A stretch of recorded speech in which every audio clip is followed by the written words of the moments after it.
Sebagaimana solat, Allah berfirman, inna solata tanha anil fahsyai wal munkar. Sesungguhnya solat itu bisa mencegah orang dari melakukan perbuatan keji dan munkar, baik mulutnya keji atau perbuatannya.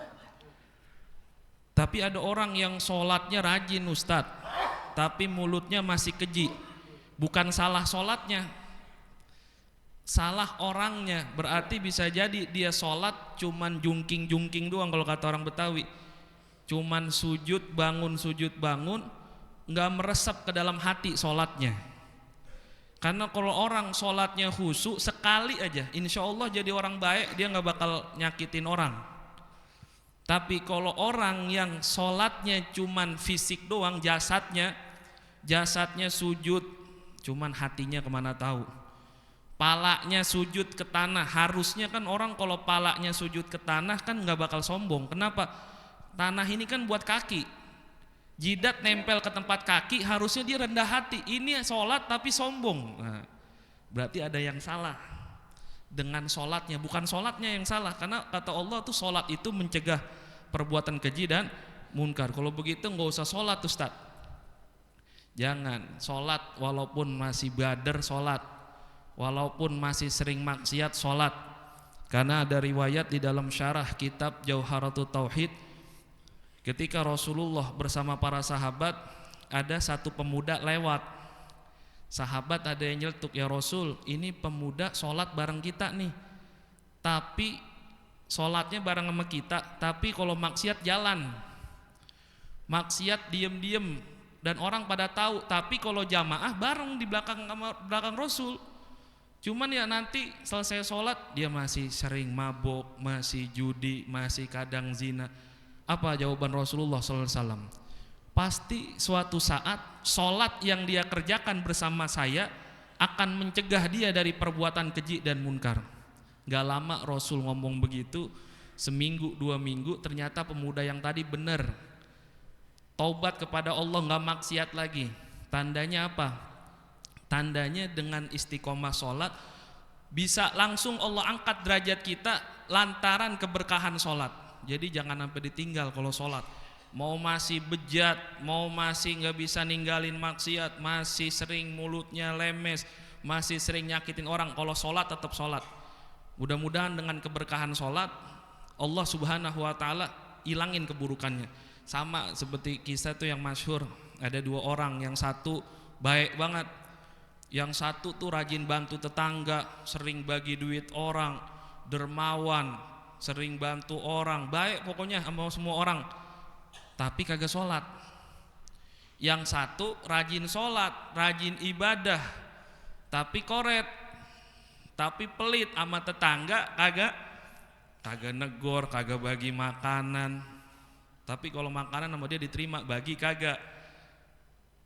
Mulutnya juga sering nyakitin. Yang satu tadi baik tapi sering maksiat, tapi nggak sholat. Yang satu rajin sholat tapi nggak baik. Ini murid nanya, guru, mendingan yang mana nih? Mendingan yang mana kira-kira?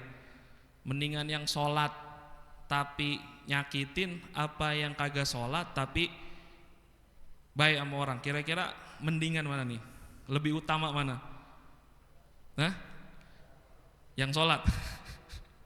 Kata gurunya, bisa jadi yang ahli maksiat tapi dia masih sholat, dia sholat tapi pelit, dia sholat mulutnya masih nyakitin, bisa jadi karena keberkahan dia ngejalanin sholat, suatu saat Allah berhentikan dia dari maksiat. Jadi orang baik, benar-benar baik, sholat juga, baik juga. Dan bisa jadi orang yang satu lagi karena baik sama orang, karena sering bantu orang, Allah berikan dia hidayah buat mengerjakan sholat. Jadi dua-duanya baik. Yang gak baik siapa? Yang suka komen, yang suka monten hidup orang, itu yang agak baik tuh. No, dia bugono, no neraka, no. Itu tuh yang agak baik tuh. Yang gak baik tuh orang yang selalu nilai orang. Yang satu dari A sampai Z dia ponten, nih dia begini, ini dia orangnya begini nih, ini begini. Nah itu yang kagak baik tuh, yang suka banding-bandingin orang. Semuanya ada kebaikan, itu sholat. Dan juga bahkan sunnah-sunnah Nabi, kayak kita minum, sunnahnya minum itu duduk. Ternyata Menurut kedokteran kalau minum berdiri itu menyebabkan salah satunya bisa menghantam air itu. Kalau dari atas berdiri kita minum, turun ke bawah kenceng, deras, ini bisa menghantam pankreas dan juga ginjal. Jadi orang yang sering minum berdiri itu resikonya penyakitnya lebih besar. Rasul 1400 tahun yang lalu kalau nyuruh sahabat minum duduk, itu hikmahnya tuh. Pakai tangan kanan juga ada hikmahnya. Ketika kita angkat tangan kanan, di bagian sini kebuka. Tapi kalau minum pakai tangan kiri, bagian jantung kebuka, air itu menghantam jantung. Jadi ada dikit ada ngerusak jantung. Minum pakai tangan kiri. Itu ada hikmahnya semuanya. Nah, apa hikmahnya puasa? Sedikit saya sampaikan. Yang pertama, puasa itu bisa membersihkan seseorang dari dosa-dosa. Jadi orang yang puasa, insya Allah kalau benar sampai akhir dia puasa kagak mokel. Kalau mokel dah, tapi gara-gara syarat yang uzur, kerja nggak kuat banget, mokel boleh. Sakit udah nggak kuat boleh.